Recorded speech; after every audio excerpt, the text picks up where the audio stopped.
Hello in chapter 2 of my course about Queen's Gambit Declined. Today we are going to have a look at some minor systems in which White is trying to trick us with some setup which are not so popular, but I think that they are quite easy to deal with. Let's move on. D4 and D5. And knight c3, this will be the main line for today. This is the Jobava London system. This is of course not the only possible setup for White from the tricky setups. I have to say that also with White pieces I tried this move knight c3, but there are quite a lot of lines in which White simply has nothing, and they are generally good only to surprise your opponent in the rapid game. Before that, let's have a look at move bishop g5. This move works pretty well against move knight f6 when it is a classical Trompowski. Here it can be considered rather only as a surprise in rapid blitz, as I already mentioned, as the same as knight c3. And here, here I like the move h6. This is not the only move. Personally, I want some rapid games with move f6 here, also just harassing the bishop immediately. But anyway, I think that moving h-pawn should be a little bit more natural. I think that the move bishop h4 is the only one which makes sense, because any other retreat would make White's second move as a waste of tempo. For instance, if White goes back to f4, then this is just a London system with an inclusion of a move h6, which is useful for black definitely. Bishop e3, bishop d2, or bishop c1 doesn't make sense at all, so there is no need even to analyze it. And here we can already play actively with the move c5. Here I consider two different possibilities for White. One of them is move dc5, which was played a couple of times, but it already gives the initiative to black. We play active move g5, bishop g3, bishop g7, c3. Pawn on b2 was already under attack, so this is absolutely understandable to play such a move. Knight f6, knight d2, knight bd7, b4. And here we can immediately target the c3 pawn, which is really a weakness. If, of course, any move like knight f3 or e3, then we can just grab on c5. We have more space. Our position is simply slightly better. But also here, White has some problems already with knight e4. After take, again, there is a pressure on the c3 pawn, so rook c1. And here there is a very smart move, which is a preposition of engine. Not the only move, of course. a5 is a good move here too. But e3, fe3, and a5. What is that position? I think that for 2 pawns we destroyed almost whole White's pawn formation. Our play is very simple. We can just take on b4 on the next move. a2 is under attack. There are a lot of targets to attack. Our play is really simple, really easy, and definitely there is some advantage to black. So maybe e3 would be a better choice for White. Here queen b6 is possible, actually. You can try this move, but then after c4, queen b2, knight d2, there arises some complications which I think that are totally unnecessary for us. So this is why I would like to stick to the same strategy, just chasing the bishop with g5. Bishop g3, bishop g7. Of course, right now there's no dc5 because we can take on b2. So c3, knight f6. We are not afraid of any moves like dc5 because knight e4 would quite easily regain the pawn. Castle. Again, dc5 is not a threat, knight bd7 is a good retort. Bishop d3, knight c6. There will be no attack against our little bit exposed king. White can forget about any opening advantage. Definitely he simply has nothing. Alright, so let's return to this stage and let's have a look at the move e4. If you play French defense, then your choice is pretty easy. You just play e6 and you have this opening. I think that we can hope for something more with accepting the gambit. And of course, you may not like playing the French with black pieces, so I'm going to propose you something else. d4, knight c3, knight f6, and f3. This is the name of Blackmore Dimar Gambit. Sorry if I am saying this name not correctly. Anyway, this is not something we should be scared of. Here bishop f5 is a good alternative, but also taking on f3, I think this is even more simple. Of course, right now white has to take on f3. He can continue in a gambit play, but queen e3 right now, this is way too much from white. We are just taking on d4. The line goes bishop e3, queen g4. It is possible also to give a check on h4 and only then queen g4. Of course, taking on g4 does not make any sense because we are 2 pawns more, and this is very simple. Queen f5, we insist on exchanging the queens, and if knight f3, then of course knight g4 makes sense. So white doesn't want to exchange pieces, but right now e5, castle queenside. One last thing not to forget about checkmate on d8, so don't play bishop b4, bishop e7, bishop d3, e4. Everything is covered, we have 2 pawns more. What else can we want from this position? This is of course very good for us. So knight f3 is a way better choice here from white. Of course we have a pawn more, but still it is not that simple. White is not doing that bad as it may seem, especially comparing to previous line when white is taking with a queen on f3. Here I think we have to just stop a little bit with active play, just continue developing with e6. Bishop g5, bishop e7. And here bishop d3 is the most common move, but not the only one tried. Definitely queen d2 makes some sense, and this is a very logical move. Knight bd7, castle queenside. a6, just to, for instance, make such a move like b5.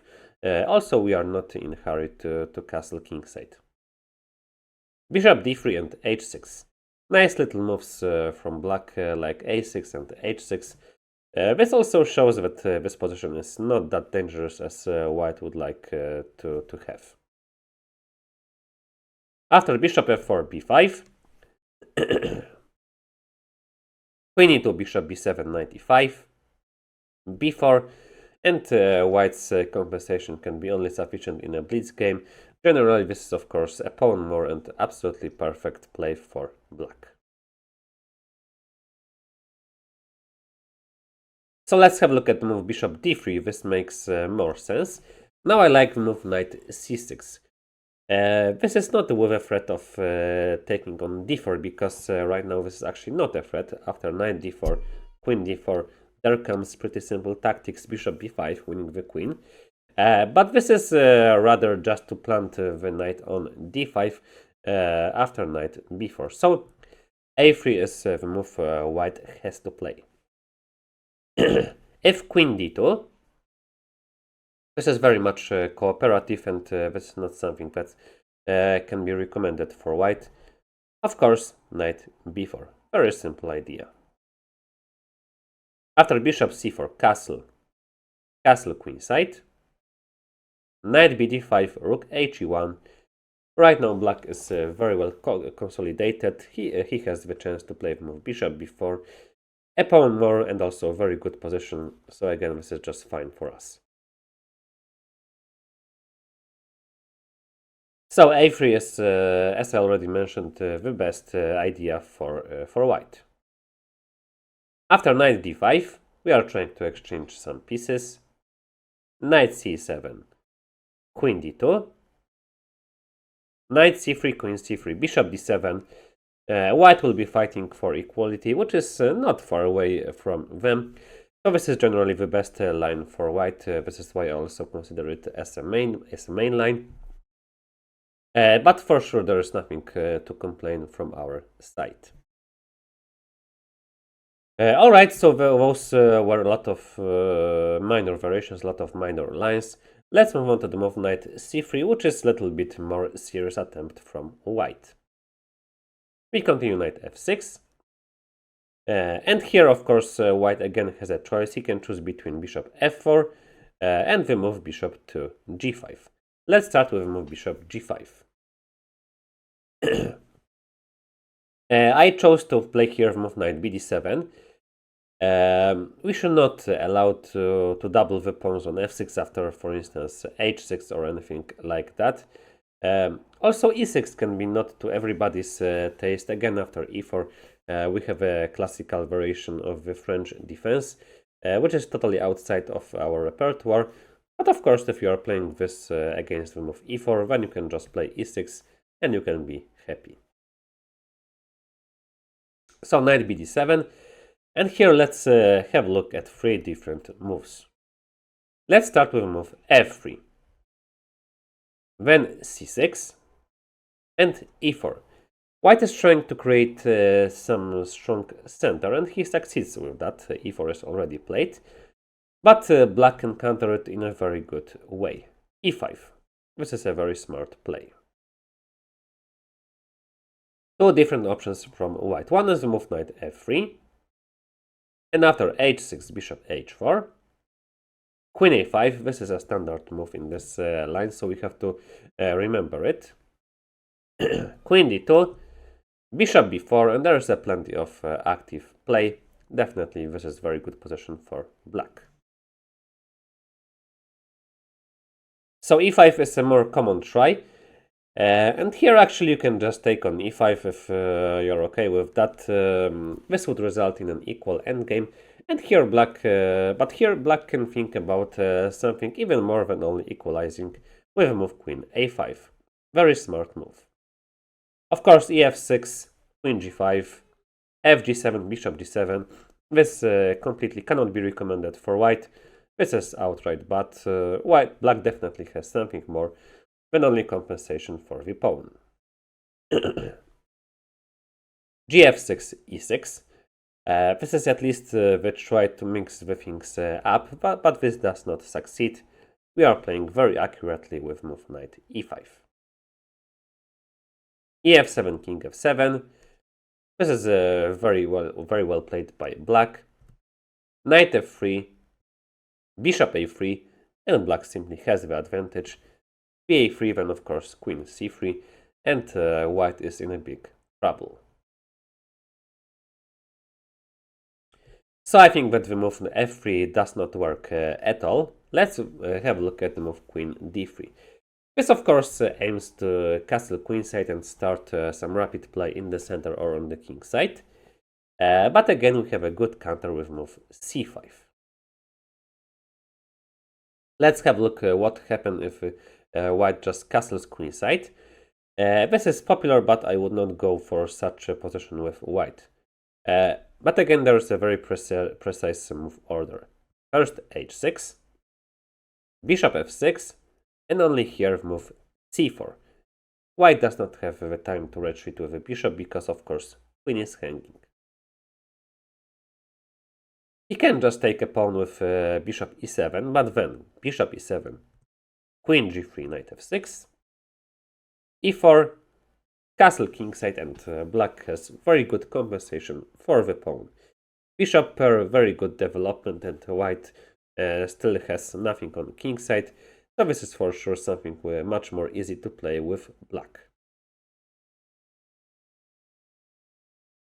And if queen g3, then knight f6, e4, e6, ed5, bishop d6. Again, we have to be very precise. Queen e3, castle, and again there's a very good compensation for the sacrificed pawn. And again, I think that it is white who has to think about equalizing. So let's have a look at the move e4. At least this is much more active. Here we can just take on d4, queen d4, e5, queen a4, d4, knight d5, bishop e7, and I believe that black is at least equal, maybe even something more. So let's right now move on to the move knight f3, which seems the most natural, and this is just a simple developing move. Here we continue h6, bishop h4, e6, e3, and after bishop e7, bishop d3, c5. Castle, castle. To me it seems that knight should not stand on c3. It is blocking the c-pawn, and again I think that black is at least equal. Alright, so let's move on to the bishop f4, and this is the so-called Jobava London system. As I already mentioned, I played this with white pieces. There are a lot of good moves like a6, simple e6 is also good, but I like the active approach move c5. Here white has two choices. We move e4. I tried this active move in a couple of rapid games with white pieces, and it can pose some problems, but actually there is a very easy way of equalizing, so if we know how to react on it, then black does not have any problems. We just take on e4, d4, dc5, check, c3, queen c5. We are a pawn up, but white has a very simple way of taking back it. g6, knight f3, bishop g7. There is a threat of bishop c3, so white does not have time to just develop with bishop d3 or anything like that. Takes, castle. What can we say? Just for rapid, this is of course fine for white. This is a totally equal endgame. But for a classical game with strong opponent, it is just totally nothing. This is a dry equality. So if c3 from white, then cd4, ed4, a6, a very little move which is very useful, preventing any annoying jumps to b5 from the knight. Here we have two different lines from white. One of them is move bishop d3, natural development and placing the knight on e2. e6, queen d2. It is clear that white would still like to castle queenside and to attack us. So we start with b5, and this is I think way too risky to castle queenside, so white should just go on kingside. Bishop e7, and this is just an equal game. So let's have a look at the move knight f3, then knight c6, knight e5. White still wants to put some pressure, but we are prepared for that with bishop d7. Bishop e2, e6, castle, and there's no need to play bishop e7. We can even put the queen on b6, attacking both b2 and d4. So this is forced, rook b1, bishop e7, and there's a total equality. Alright, so this was the chapter with some minor lines. As we can see, this is absolutely not dangerous if only we know how to react on that. Alright, so for today, thank you for watching, goodbye.